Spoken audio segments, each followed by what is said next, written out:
When Sarah Martinez walked into that coffee shop on a rainy Tuesday morning, she had no idea her life was about to change forever. She was just a college student trying to finish her psychology assignment before her next class. The last thing she expected was to become the center of a situation that would test her father's military training, challenge everything she thought she knew about protection, and ultimately reveal a truth that would shake the entire naval special warfare community to its core. Her father, Commander Marcus Martinez, had spent 15 years as a Navy SEAL, completing missions in some of the world's most dangerous places. He had saved countless lives, neutralized threats that most people would never even know existed, and earned the respect of every man and woman he served alongside. But nothing in his extensive training had prepared him for the moment his 19-year-old daughter would call him, voice trembling with fear, whispering words that would send ice through his veins. "Dad, I need help. They won't let me leave." What happened next would become legendary in military circles.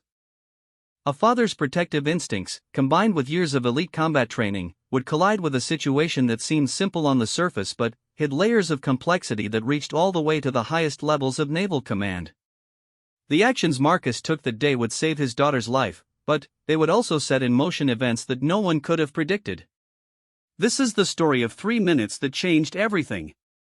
3 minutes that would test the bond between a father and daughter, reveal the true character of those in command, and prove that sometimes the most important battles are fought not on foreign soil, but right in your own backyard.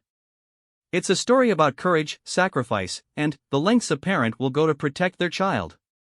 But, most importantly, it's about what happens when doing the right thing comes with a price that seems too high to pay, and how sometimes the most unexpected people step forward to ensure that heroes are not punished for being heroic. The coffee shop surveillance footage would later be watched by investigators, military personnel, and, ultimately, an admiral whose decision would surprise everyone. But, that Tuesday morning, as Sarah sat in the corner booth trying to focus on her textbook, all she knew was that the 3 men who had just walked in were looking at her in a way that made her skin crawl, and something in their approach told her this wasn't going to be a normal day. Sarah Martinez adjusted her headphones and tried to concentrate on the psychology textbook spread across the small round table.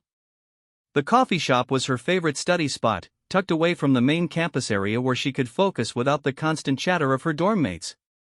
The gentle hum of the espresso machine and the soft jazz playing overhead usually helped her concentrate, but today something felt different. She had been sitting in the same corner booth for nearly 2 hours, working through a particularly challenging chapter on behavioral psychology when she noticed them. 3 men had entered the coffee shop separately over the past 20 minutes, but Sarah's instincts told her they were together. Her father had taught her to always be aware of her surroundings, a lesson drilled into her since childhood by a man who had seen enough of the world to know that danger could appear anywhere, anytime. The first man was tall and lean, wearing a baseball cap pulled low over his eyes. He had ordered a black coffee but hadn't touched it, instead positioning himself near the front entrance where he could see everyone who came and went. The second man was stockier, dressed in a worn leather jacket despite the warm weather. He sat at the counter, occasionally glancing her way while scrolling through his phone. The third man troubled her the most. He was older, maybe in his 40s, with cold gray eyes that seemed to study her every movement. He had chosen a table with a clear view of her booth and hadn't even pretended to order anything. Sarah tried to shake off her unease. Maybe she was being paranoid. Her father's training had made her hyper-aware of potential threats, sometimes to her own detriment. She had embarrassed herself more than once by overreacting to situations that turned out to be perfectly innocent.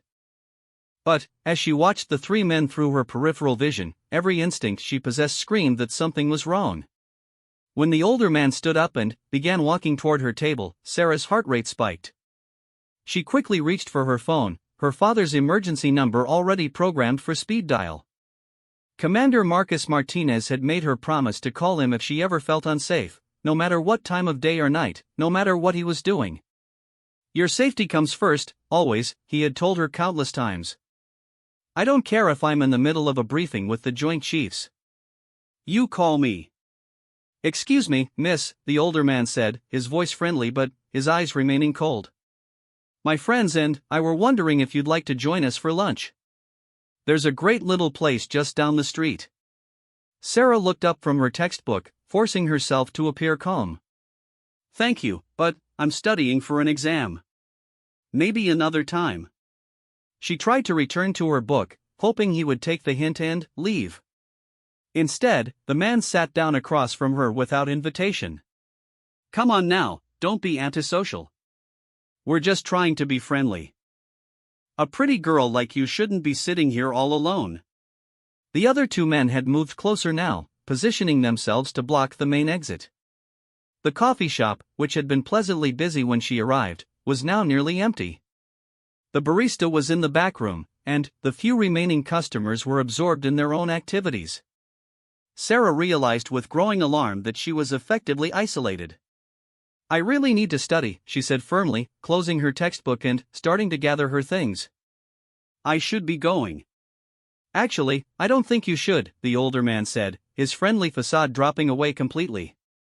His hand moved across the table and gripped her wrist, not hard enough to leave marks but firmly enough to make his point clear. My friends and I have been watching you for a while now. We think you'd be perfect for some work we have in mind.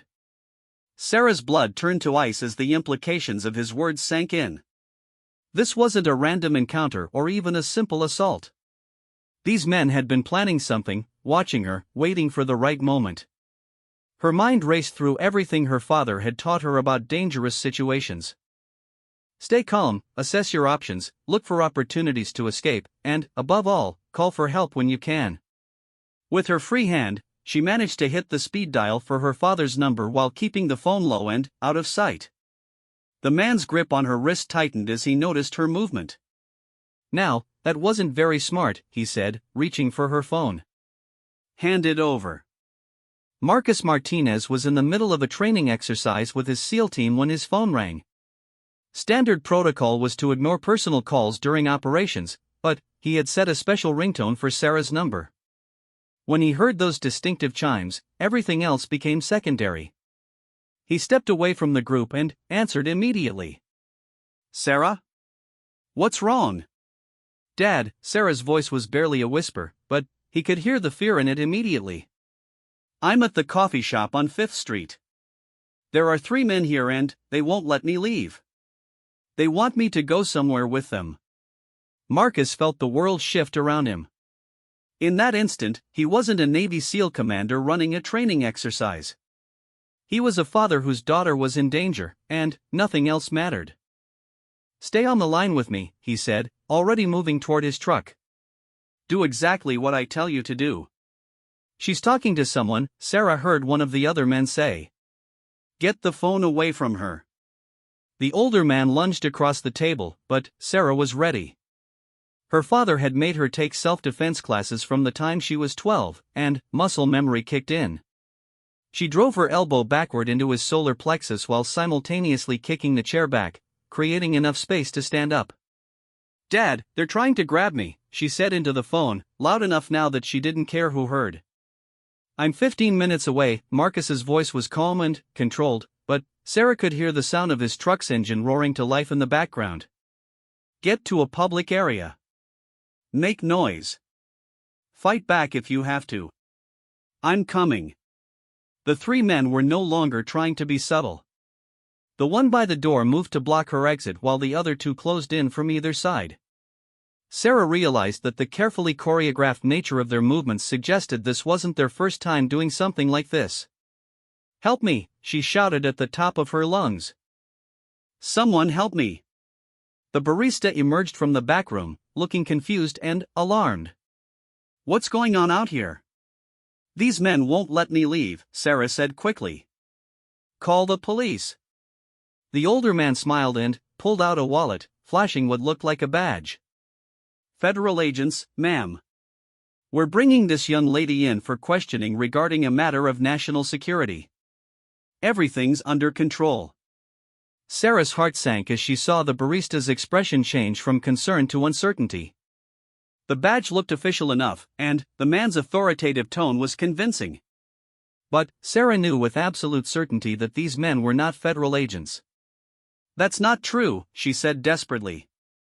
They're lying. Please call the police. Marcus could hear everything through the phone connection. The sound of his daughter's fear, the voices of the men threatening her, the confusion of the bystander who didn't know what to believe. He pressed the accelerator harder, his truck roaring through traffic as he calculated routes and response times. "Sarah," he said into the phone, his voice cutting through the chaos with military precision. "Listen to me carefully. You're going to create a distraction. Knock over tables, throw things, make as much noise as possible. Do it now." Without hesitation, Sarah grabbed the edge of the table and flipped it over. Her textbooks, laptop, and coffee cup crashed to the floor in a spectacular display that echoed through the small shop. She followed up by pushing over a display rack of pastries and grabbing a heavy ceramic mug from a nearby table. "Stay back," she shouted, brandishing the mug like a weapon. "I know you're not federal agents." The three men exchanged glances, clearly frustrated that their carefully planned operation was falling apart. The older man stepped forward menacingly. "You're just making this harder on yourself, girl. Come with us now and nobody gets hurt." "My father is coming," Sarah said, backing toward the rear of the shop. "He's a Navy SEAL, and when he gets here, you're going to wish you had never been born." One of the men laughed. "A Navy SEAL? Right.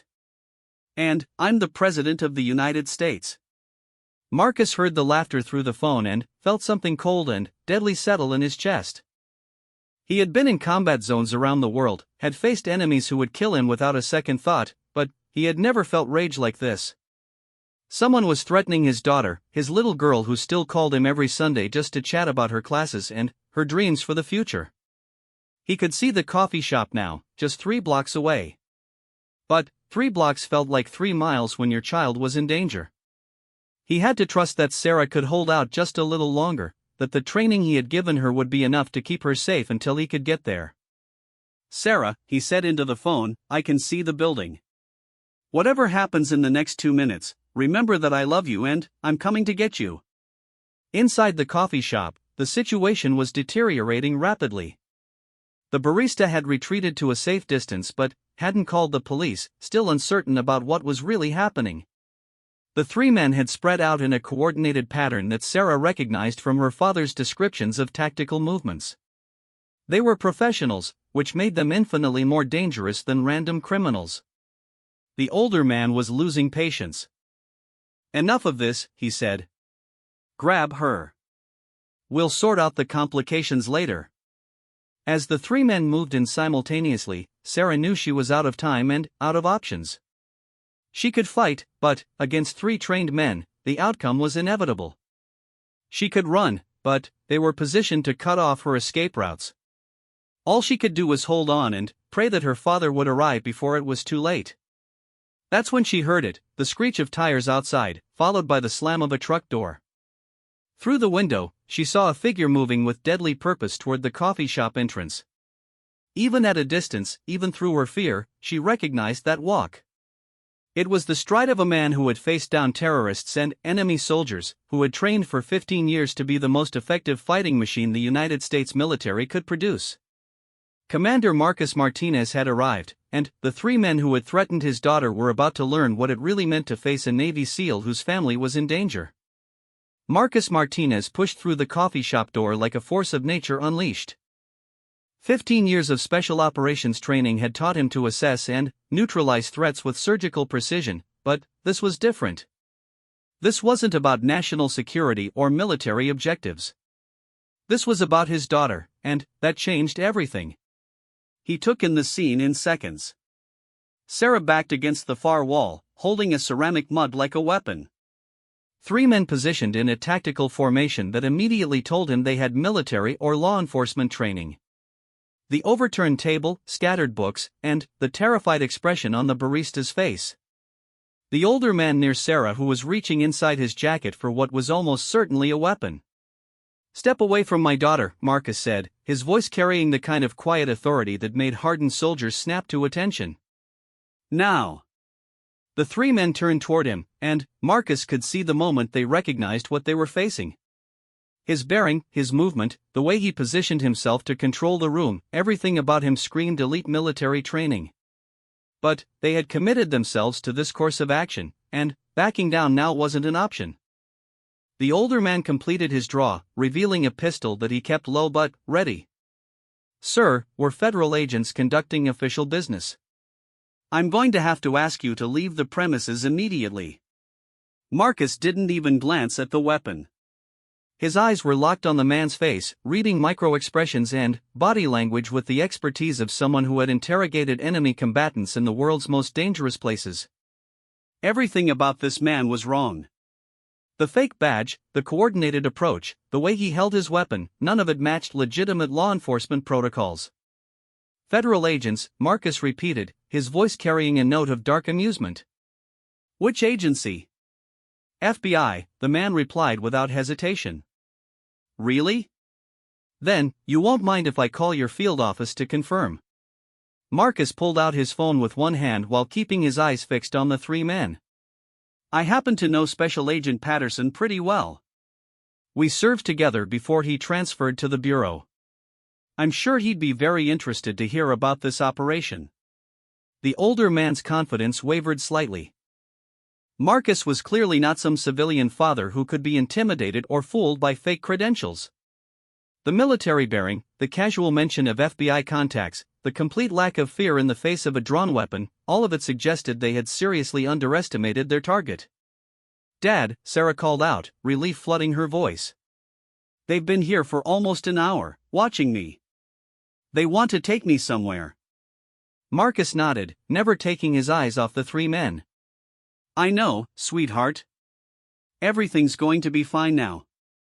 He addressed the older man again. Here's what's going to happen. You and your friends are going to put your weapons away, walk out of here, and disappear. If I ever see you near my daughter again, or if I hear about you approaching any other young woman, I will hunt you down and introduce you to some very unpleasant people. The man with the leather jacket moved slightly to Marcus's left, trying to flank him. It was a tactical mistake that revealed just how out of their depth they were. Marcus had spent years fighting enemies who were far more skilled and dangerous than these three.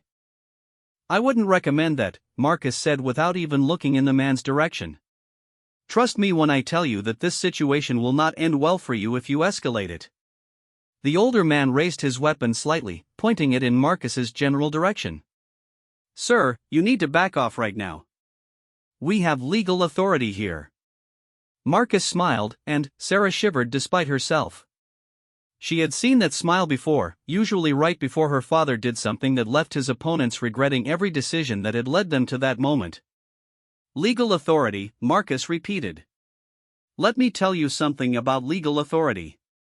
I've spent 15 years working with actual federal agents.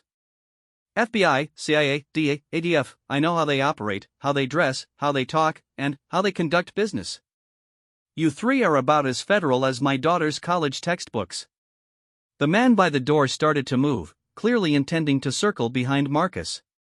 That was when Marcus decided the talking was over. What happened next took less than 10 seconds, but, for Sarah, watching her father work was like seeing a master craftsman demonstrate his art. Marcus moved with a fluid grace that seemed almost choreographed, every motion precise and economical. He stepped laterally toward the man with the gun, closing the distance before the older man could react. His right hand struck the gun hand, sending the weapon spinning across the room while his left delivered a precisely placed blow to the man's solar plexus. The older man doubled over, gasping for breath, and Marcus smoothly transitioned to the next threat. The man in the leather jacket was reaching for his own weapon when Marcus's elbow connected with his temple.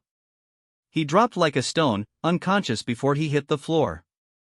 The third man, who had been trying to flank from the left, found himself facing Marcus's full attention. Your turn, Marcus said conversationally. Are you going to be smart about this, or do you need a demonstration too? The man looked at his two incapacitated companions, then, at Marcus, who wasn't even breathing hard. Whatever these men had been planning, it clearly hadn't included facing someone with Marcus's level of training and experience. This isn't over, the man said, backing toward the door. Yes, it is, Marcus replied. And, if you're thinking about making it not over, let me share something with you. I know people. Very dangerous people. The kind who can make problems disappear permanently.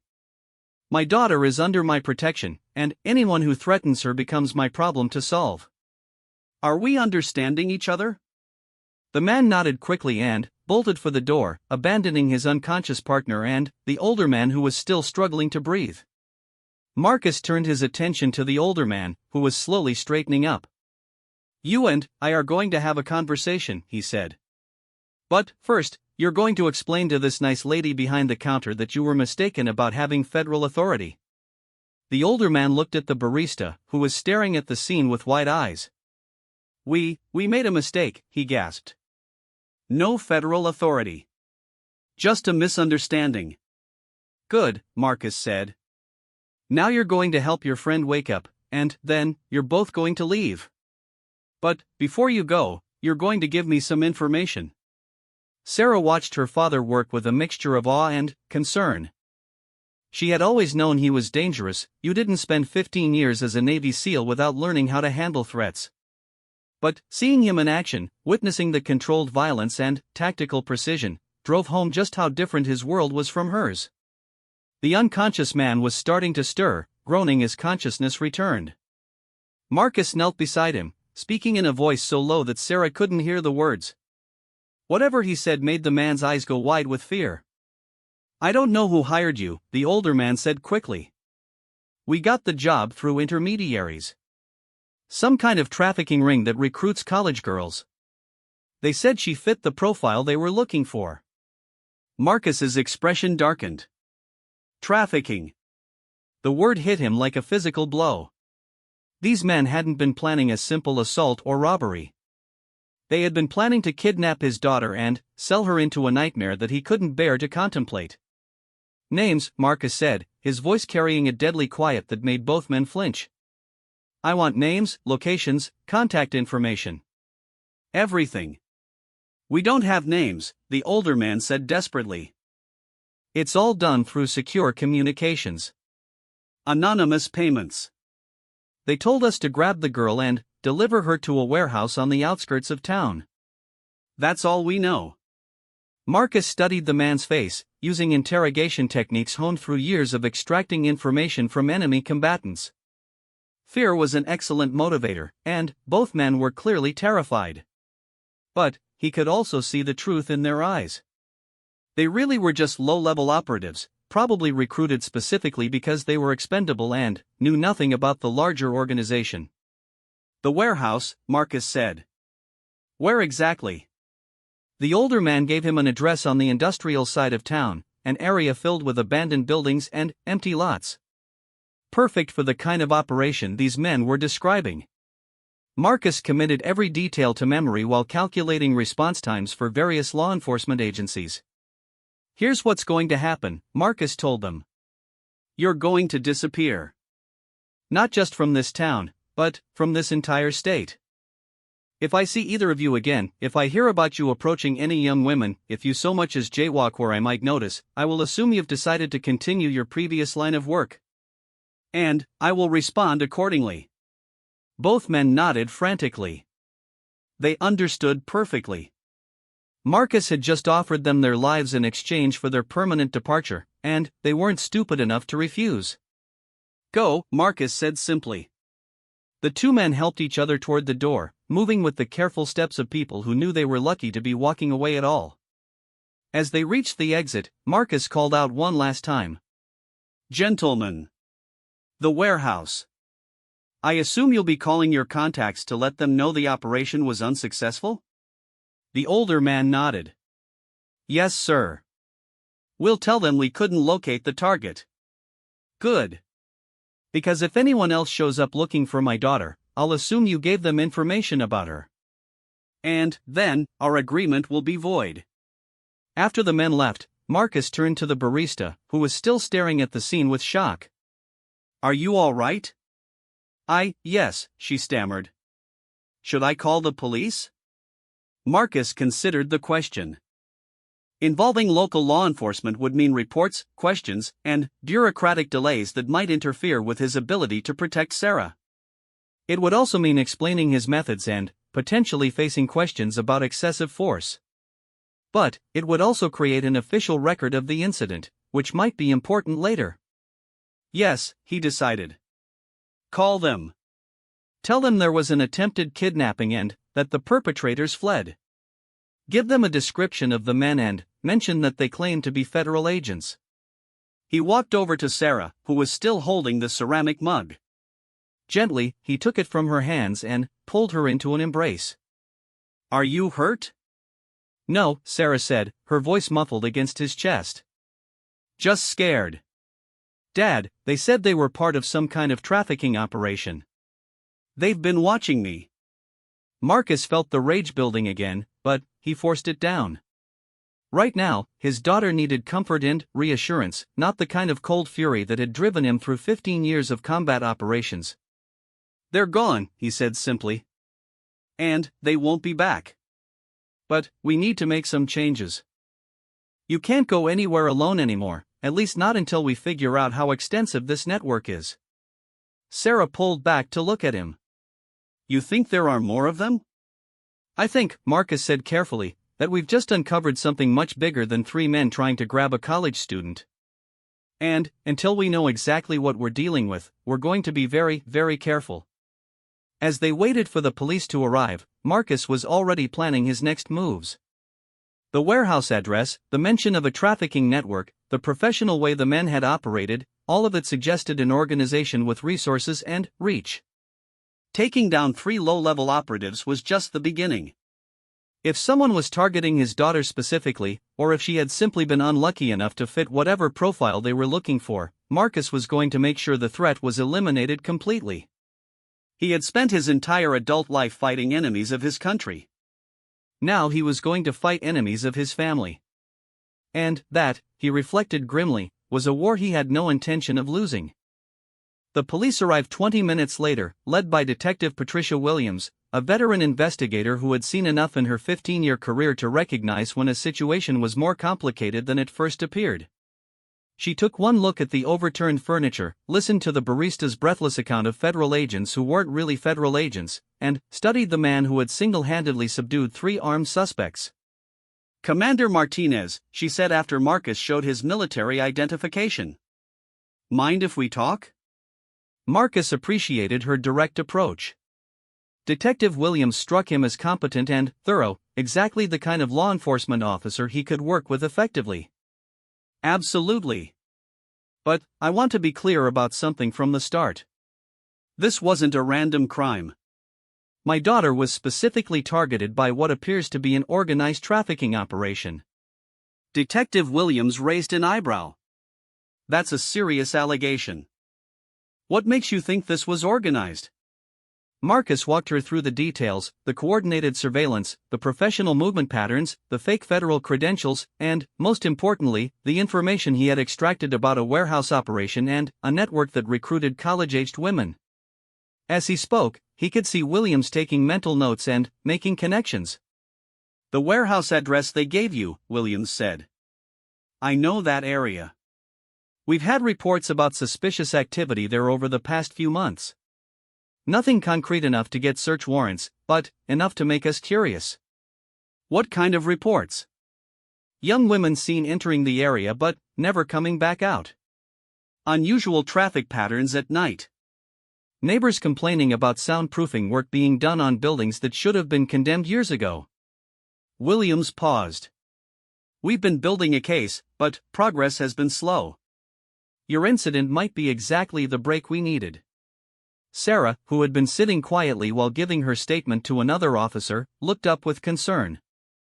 "Detective, are you saying these men have done this to other girls?" Williams exchanged a glance with Marcus before answering. "We believe so, yes.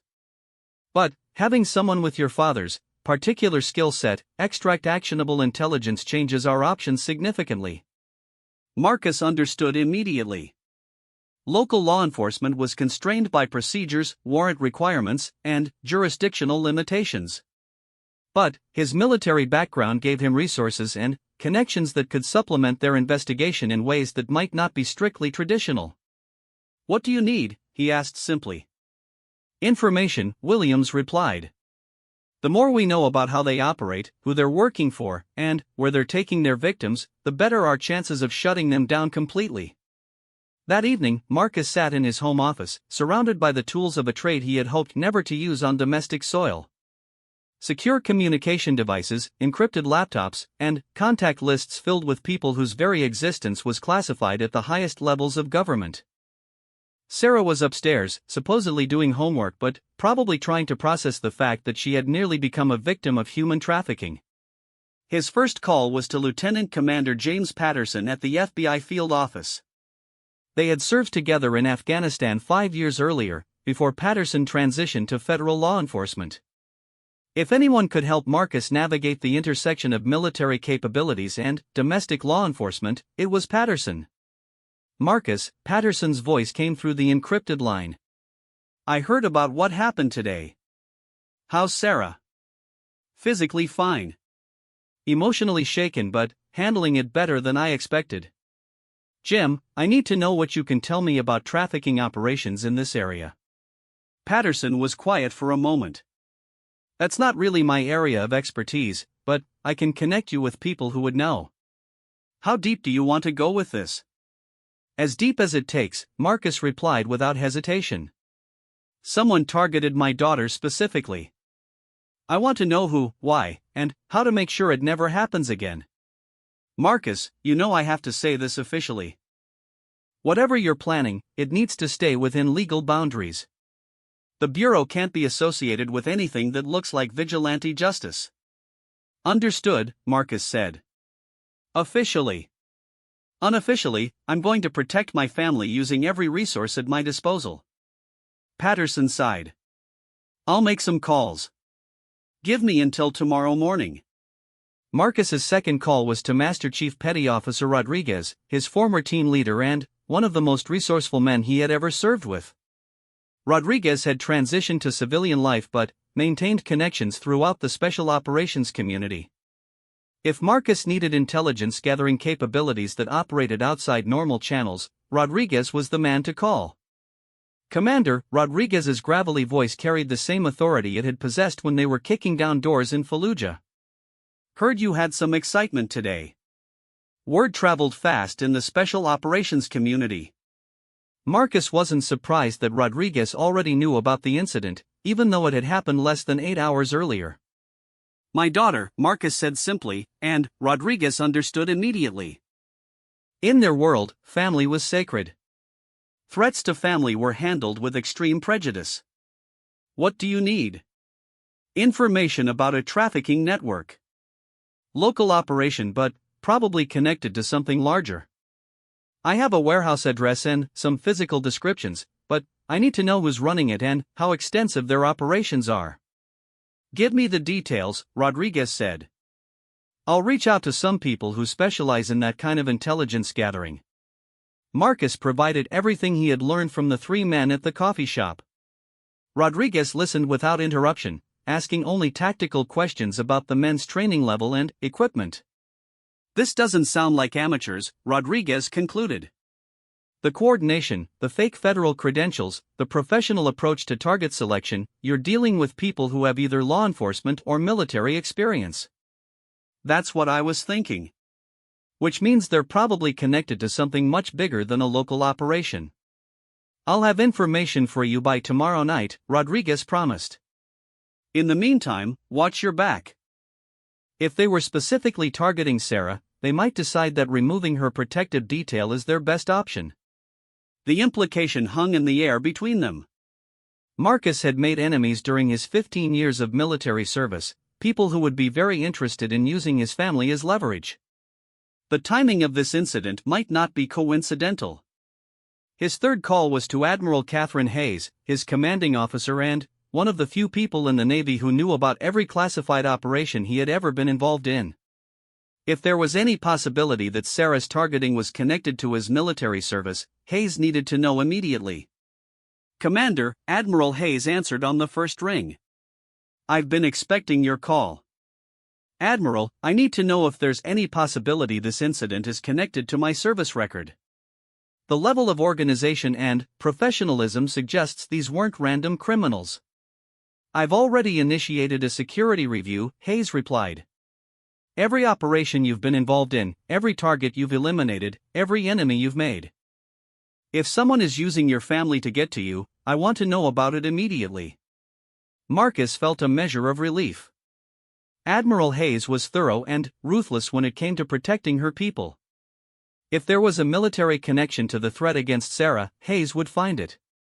There's something else, Hayes continued. I'm assigning a protective detail to your family. Discreet surveillance, but effective. Consider it temporary until we determine the scope of the threat. Admiral, I appreciate the gesture, but, Commander, this isn't a request.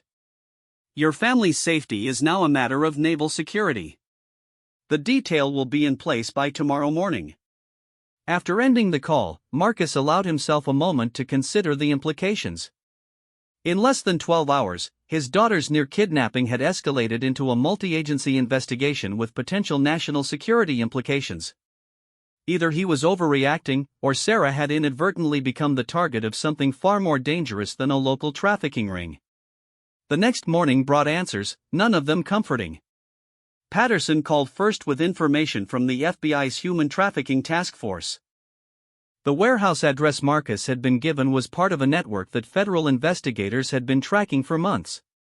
The operation was sophisticated, well-funded, and had connections to organized crime groups operating across multiple states. The bad news, Patterson said, is that this is much bigger than a local operation. We're talking about a network that moves dozens of victims every month. The good news is that your incident yesterday gave us enough probable cause to move forward with search warrants and coordinated raids. When? Marcus asked. Tonight. We're hitting 6 locations simultaneously, including the warehouse your daughter's attackers mentioned. We'll need you to identify the men who threatened Sarah if we pick them up. Rodriguez called an hour later with intelligence that painted an even more disturbing picture. Commander, this operation has military contractors involved. Not active duty, but former military working as security and logistics coordinators. The level of training and equipment suggests someone with serious resources is backing this network. Any connection to my service record? That's the interesting part. I found 3 separate threads that might connect to operations you were involved in. 2 former targets who survived your missions and might want revenge, and 1 defense contractor who had his Middle East operations disrupted by your team's activities in Syria. Marcus felt the pieces clicking into place. Sarah's targeting might not have been random at all. Someone who knew about his military service had identified his greatest vulnerability, his family, and decided to use it against him. Admiral Hayes confirmed his suspicions when she called that afternoon. Commander, we found the connection. Robert Vance, former CEO of Blackstone Security Solutions. Your team's mission in Syria cost his company a $50 million contract and led to a congressional investigation that destroyed his business. He's been off the radar for 2 years, but intelligence suggests he's been building new revenue streams in human trafficking. The pieces of the puzzle were coming together, but Marcus realized the situation was far more dangerous than he had initially understood. Vance wasn't just a criminal, he was a former Special Forces officer with access to military-trained personnel and sophisticated resources. If he had decided to target Marcus through his family, Sarah would remain in danger until Vance was eliminated as a threat. That evening, as federal agents prepared for coordinated raids across 3 states, Marcus sat down with Sarah to explain what they had discovered. She deserved to know the truth about why she had been targeted and what steps were being taken to ensure her safety. Dad, she said after he finished explaining, this is because of your military service, isn't it? Someone is trying to hurt you by hurting me. Marcus nodded reluctantly. It appears so. But, Sarah, I want you to understand something. I've spent my entire adult life fighting people who threaten innocence. I will not let anyone harm you because of the choices I've made in service to our country. What are you going to do? Marcus looked at his daughter, seeing both the little girl who used to fall asleep in his arms and the strong young woman she was becoming. Whatever it takes to keep you safe. Whatever the cost. As night fell and federal agents moved into position around the warehouse district, Marcus prepared for what he knew would be a very different kind of operation. Tomorrow, Admiral Hayes would make a decision that would surprise everyone involved in the investigation. But tonight, Marcus focused on the immediate threat, ensuring that the man who had targeted his family would never have the opportunity to do so again. The federal raid began at precisely 3 a.m., coordinated across 6 locations in 3 states. Marcus watched from the FBI command post as tactical teams moved through the warehouse district where his daughter's would-be kidnappers had planned to deliver her. Through encrypted radio communications, he could hear the calm, professional voices of agents as they systematically dismantled a trafficking network that had operated for nearly 2 years. Detective Williams stood beside him, monitoring multiple video feeds from the various raid locations. "Warehouse 1 is secure," came the voice of Special Agent Martinez, who was leading the primary assault team. "We've got 17 victims, all female, ages approximately 16 to 25. Medical teams are en route." Marcus felt his stomach clench. 17 young women, probably college students like Sarah, who hadn't been as fortunate as his daughter. The thought of what they had endured, and what Sarah had narrowly escaped, filled him with a cold rage that he struggled to control. "Warehouse 2 is clear," reported another team leader. "Extensive surveillance equipment, computer servers, and what appears to be a medical facility. Looks like they were operating some kind of screening and preparation center." The implications of a medical facility sent chills through everyone in the command post. Patterson, who had arrived an hour earlier, shook his head grimly. They were testing the victims for diseases, probably preparing them for specific buyers with particular requirements. Commander, Admiral Hayes appeared at Marcus's shoulder. She had flown in from Norfolk specifically to oversee the operation, understanding that the threat to Marcus's family had broader implications for naval security. "I need to speak with you privately." They stepped away from the monitoring stations into a smaller room where Hayes activated a signal jammer to ensure their conversation couldn't be overheard or recorded. "We found Robert Vance." Marcus felt every muscle in his body tense. "Where?" "That's the complication. He's not at any of the raid locations. According to intelligence we've intercepted, he's been coordinating this entire operation from a yacht anchored in international waters, 12 miles off the coast." "Technically, he's outside U.S. jurisdiction." "Technically," Marcus repeated. "What does that mean in practical terms?" Admiral Hayes studied his face carefully. "In practical terms, it means that arresting him would require either luring him into territorial waters or conducting an operation that would raise difficult questions about jurisdiction and legal authority." Marcus understood immediately. Hayes was offering him an unofficial option, the kind of black operation that his SEAL team had specialized in during their most classified missions. An operation that would eliminate the threat to his family but would never appear in any official reports. "Admiral, I appreciate what you're suggesting, but, Commander," Hayes interrupted, "let me be very clear about something. Robert Vance has just demonstrated that he's willing to target the families of naval personnel to achieve his objectives. Today it was your daughter. Tomorrow it might be the child of another SEAL, or a naval intelligence officer, or anyone else he perceives as having wronged him. This isn't just about personal revenge anymore. This is about protecting every military family that might become his target." The weight of her words settled over Marcus like a familiar burden. How many times had he received similar briefings about threats that needed to be eliminated for the greater good? How many missions had begun with explanations about why certain actions were necessary, even if they couldn't be officially acknowledged? "What kind of support would be available for such an operation?" he asked carefully. "Hypothetically, a commander might find himself with access to all the resources he had during his most successful missions. Transportation, intelligence, communications, and backup from a team of volunteers who understand the stakes involved." Hayes paused.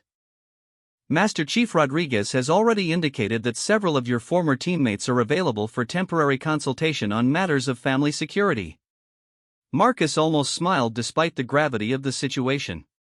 Rodriguez had never been one to let bureaucracy interfere with taking care of his people. If Hayes was giving them unofficial authorization to conduct an operation against Vance, Rodriguez would have assembled the best available team within hours. Their conversation was interrupted by urgent voices from the main command post. "We've got a problem," Detective Williams called out. "Warehouse 4 is compromised. The suspects were tipped off and evacuated before our teams arrived."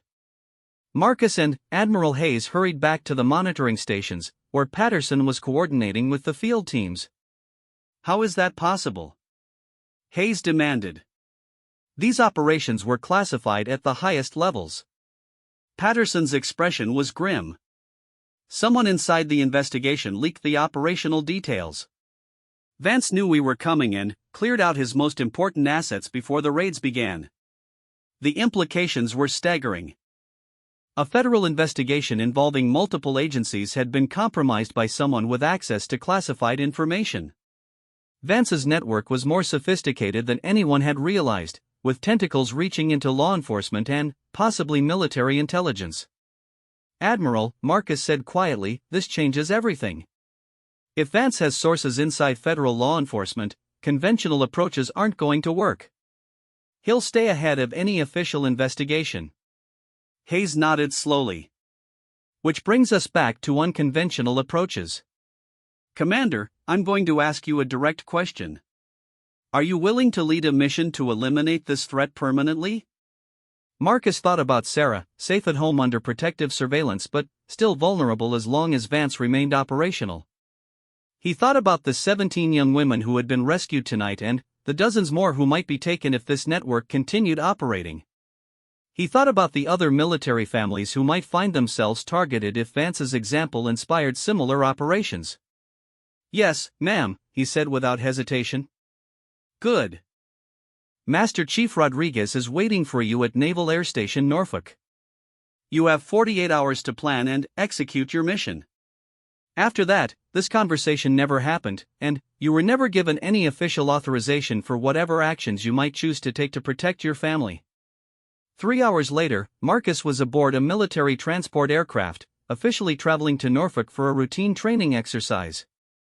In reality, he was reuniting with 4 members of his former SEAL team for a mission that would never appear in any official records. Rodriguez met him at the airfield, looking exactly as Marcus remembered him from their combat deployments.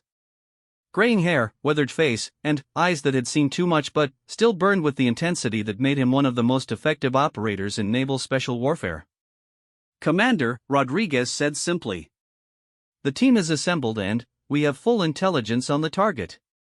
The team consisted of men Marcus would trust with his life, because he had done exactly that on numerous occasions. Petty Officer First Class Thompson, their communications specialist and one of the best snipers in the Navy. Chief Petty Officer Davis, demolitions expert and tactical planner. Petty Officer Second Class Kim, their medic and secondary assault specialist. And Rodriguez himself, who had led more successful missions than any operator of his generation. They gathered in a secure briefing room where walls were covered with satellite images, technical specifications, and detailed intelligence about Vance's yacht and security arrangements. The information was far more comprehensive than anything federal law enforcement had been able to gather, suggesting that Admiral Hayes had accessed resources from the intelligence community's most classified sources. "The target vessel is a 200-foot luxury yacht anchored in international waters," Thompson began, using a laser pointer to highlight key features. "Satellite imagery shows armed security personnel, sophisticated communication equipment, and what appears to be a helicopter landing platform." Davis took over the briefing. "Security consists of at least 12 armed men, probably former military contractors. They're maintaining a defensive perimeter with overlapping fields of fire and early warning systems. Standard approach vectors would be detected long before we could reach the vessel." "Which is why we're not using standard approach vectors," Rodriguez said. "Kim has identified a weakness in their defensive arrangement." Kim stepped forward, indicating a section of the yacht's hull. "They've focused their security on surface and aerial approaches, but they're vulnerable to underwater assault. The yacht is anchored over a deep section of the continental shelf, which means we can approach from below using rebreathers and plant charges on the hull." Marcus studied the tactical plan, recognizing the careful attention to detail that had made their team so effective during combat deployments. "What's the timeline?" "Vance is scheduled to move closer to shore tomorrow night for a rendezvous with another vessel," Rodriguez replied. "That's when he'll be most vulnerable. We insert by submarine, approach underwater, neutralize the security team, and extract Vance for interrogation." "Interrogation?" Marcus asked. Thompson answered. Admiral Hayes was very specific about wanting to know the full extent of his network before the threat is permanently eliminated. We need names, locations, and financial connections to ensure that dismantling this operation doesn't just scatter the participants to start up somewhere else. The mission parameters were clear, even though they would never be officially acknowledged. Marcus and his team would capture Vance, extract information about his trafficking network, and ensure that he could never again threaten military families. It was exactly the kind of operation they had specialized in during their years of active service, adapted for a domestic threat that conventional law enforcement couldn't effectively address. As they spent the night planning and preparing equipment, Marcus received a secure call from Admiral Hayes. Commander, I want you to know that the raid tonight was more successful than initial reports indicated. We rescued 37 victims total and arrested 42 suspects. But we also confirmed that Vance's network extends far beyond what we originally understood. How far beyond? International connections, political corruption, and financial networks that involve millions of dollars in illegal profits. This isn't just about human trafficking. Vance has been using the profits to fund other illegal activities, including arms dealing and, possibly, terrorism support. The stakes had just increased dramatically. What had begun as a father protecting his daughter had evolved into a mission with national security implications. Vance wasn't just a criminal seeking personal revenge, he was a threat to countless innocent people and, potentially, to American interests abroad. Admiral, what about official authorization? If this operation has national security implications, Commander, you're about to embark on a training exercise with former team members. What happens during that exercise is classified, and any actions you take to protect your family are matters of personal security that fall outside official oversight. Marcus understood perfectly. Hayes was giving him everything he needed while maintaining plausible deniability for the Navy and the federal government. If the mission succeeded, the threat would be eliminated quietly. If something went wrong, Marcus and his team would be disavowed as having acted without authorization. It was a familiar arrangement, one that had governed many of their most successful operations during the War on Terror. The only difference was that this time, instead of protecting American interests in foreign countries, they were protecting American families on domestic soil. As dawn approached and final preparations were completed, Marcus thought about Sarah, who was probably getting ready for classes under the watchful protection of federal agents. By tomorrow night, if everything went according to plan, the threat that had brought armed men to her coffee shop would be permanently eliminated. But, as every SEAL knew, no plan survived contact with the enemy. And Robert Vance had already demonstrated that he was a far more dangerous and resourceful enemy than anyone had initially realized. The submarine USS Pittsburgh slipped through the dark waters 18 miles off the Virginia coast, running silent at a depth of 200 feet. In the torpedo room, Marcus and his team made final preparations for an operation that would never appear in any official Navy records. Their breathing equipment had been modified for extended underwater operations, their weapons were completely silent, and their communications gear operated on encrypted frequencies that couldn't be detected by conventional surveillance.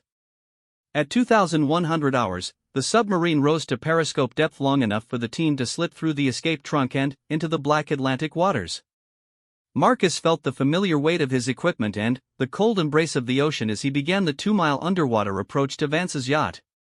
After 15 years of combat operations, the sensation of breathing through a rebreather while swimming toward an enemy target was as natural as walking. Through his night vision equipment, Marcus could see the yacht's hull outlined against the surface shimmer above. Satellite intelligence had been accurate, 12 armed guards maintained a perimeter watch, but their attention was focused on surface and aerial approaches. None of them were scanning the water beneath the vessel, a tactical oversight that would prove fatal. Rodriguez's voice came through the underwater communication system. Team 1 in position at the stern. Security patrol just passed. Window is clear. Davis responded from his position near the bow. Charges planted on the generator room. On your signal, Commander. Marcus finalized his own preparations, attaching magnetic climbing gear to the yacht's hull directly below what intelligence had identified as Vance's private cabin. All teams, stand by. Execute in 60 seconds. The operation began with surgical precision. Davis triggered the charges that disabled the yacht's main power, plunging the vessel into darkness while simultaneously destroying the communications equipment. In the confusion that followed, Thompson eliminated 3 guards with his silenced rifle while Kim and Rodriguez neutralized the remaining security team using close-quarters combat techniques that left no survivors.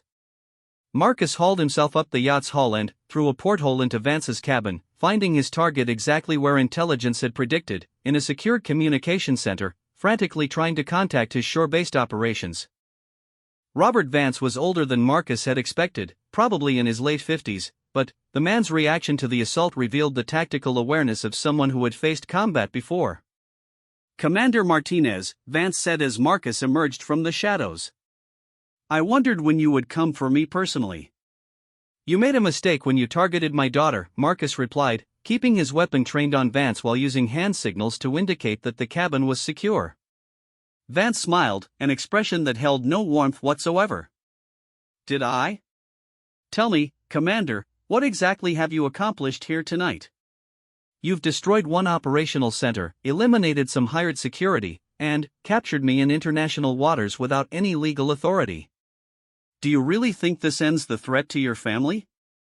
Rodriguez appeared in the doorway, confirming that the yacht was completely secured. "Commander, we found the communication logs. This operation is much larger than we thought." Marcus gestured for Vance to move to a chair while maintaining his focus on the man who had orchestrated the attempt to kidnap Sarah. "Explain what he means." "My trafficking network spans 12 countries and generates over $100 million annually," Vance said conversationally. "The operation you disrupted last night represented perhaps 5% of my total resources. Even if you eliminate me, the network will continue operating under new leadership." "Then, you're going to provide us with information to shut down the entire operation," Marcus said. Vance laughed. "And why would I do that?"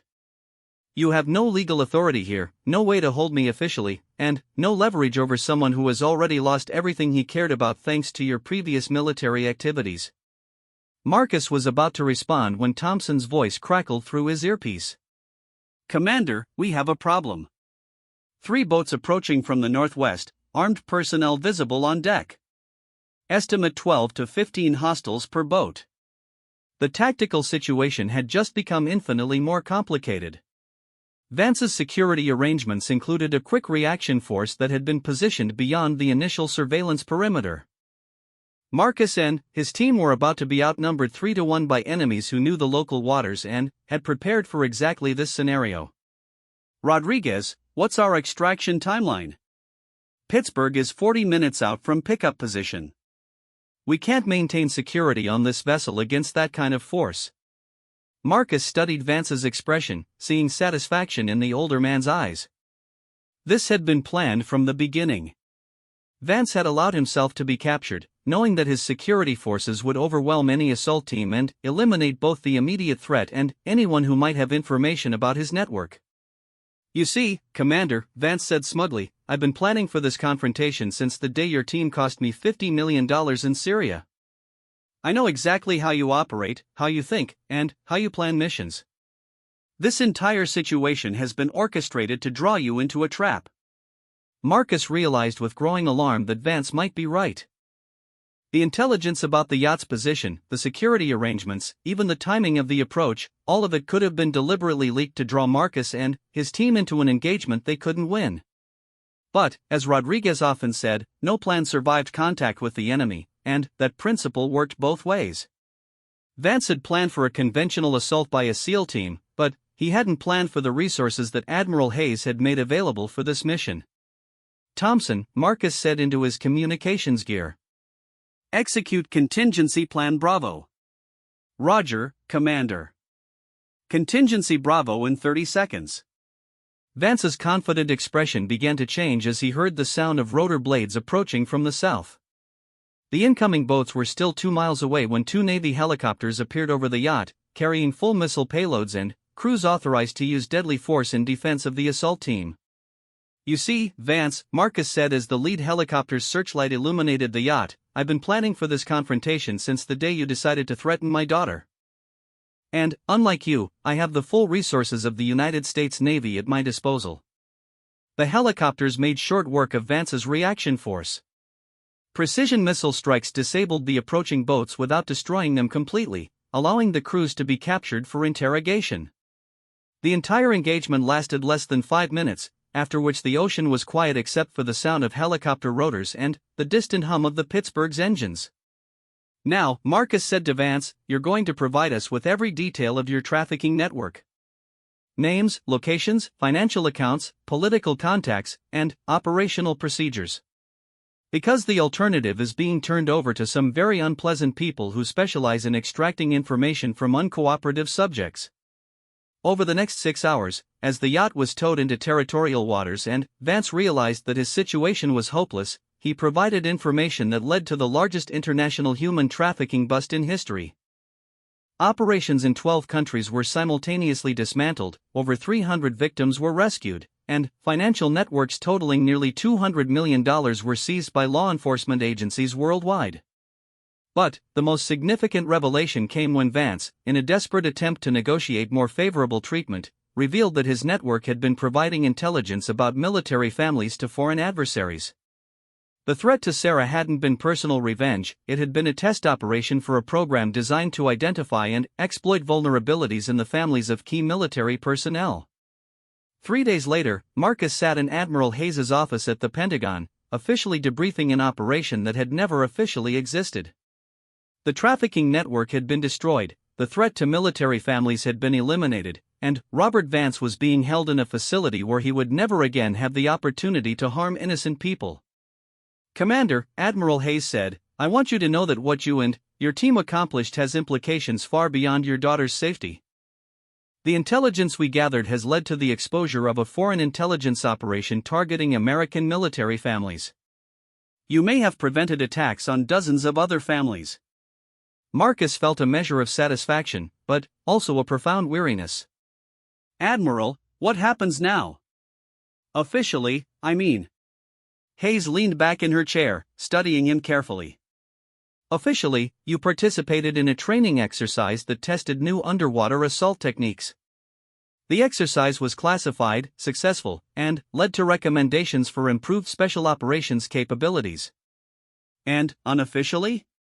Unofficially, you did exactly what every father should do when his child is threatened. You eliminated the threat completely and permanently. Hayes paused. There is one more thing, Commander. Your actions during this incident have not gone unnoticed at the highest levels of government. She handed him a folder containing orders that would change his life dramatically. Effective immediately, you're being promoted to captain and assigned as commanding officer of a new joint task force focused on domestic threats to military families. Your team will have resources and authority that cross traditional jurisdictional boundaries. Marcus opened the folder, scanning the official orders that gave him and his hand-picked team unprecedented authority to investigate and neutralize threats to American military personnel and their families. It was exactly the kind of position that would allow him to prevent other families from experiencing what Sarah had gone through. Admiral, I'm honored, but, Commander, excuse me, Captain, this isn't a request. The Secretary of Defense personally approved this assignment after reviewing what happened to your family. The program you'll be heading is considered essential to national security. That evening, Marcus called Sarah to tell her that the threat was over and that she could return to her normal college routine. The protective detail would remain in place for another week as a precaution, but Vance and his network had been completely eliminated. Dad, Sarah said, I know you can't tell me everything about what happened, but I want you to know that I'm proud of you. Not just for protecting me, but for protecting all those other girls too. Marcus felt a surge of pride in his daughter, who had handled an impossible situation with courage and maturity that impressed everyone who had worked with her during the investigation. Sarah, I want you to understand something. What happened to you led to the rescue of hundreds of other young women who weren't as fortunate as you were. Your courage in that coffee shop made all the difference. Do you think they would have taken me if you hadn't been a SEAL?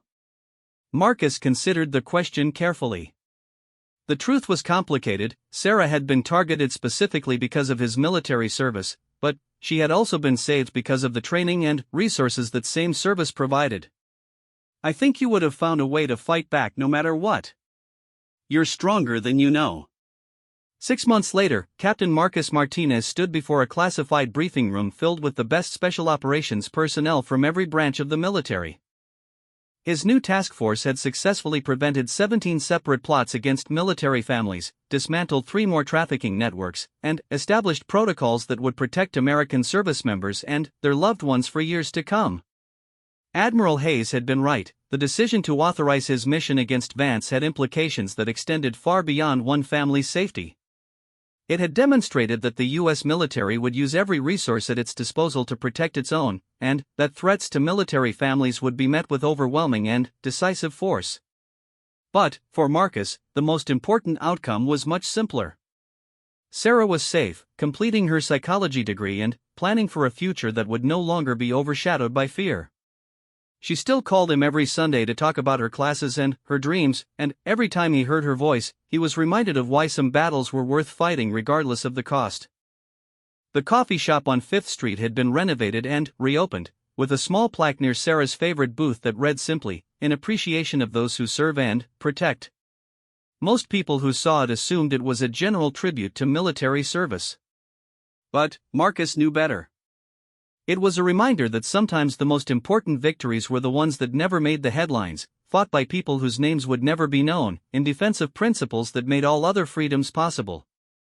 Admiral Hayes's decision to authorize an unofficial mission had saved not just one young woman, but hundreds of others whose stories would never be told. And, in the end, that was what true leadership looked like: the courage to do what was right, regardless of the personal or political cost, because some things were more important than careers or regulations or official procedures. Some things, like the safety of a daughter calling her father for help, were worth everything.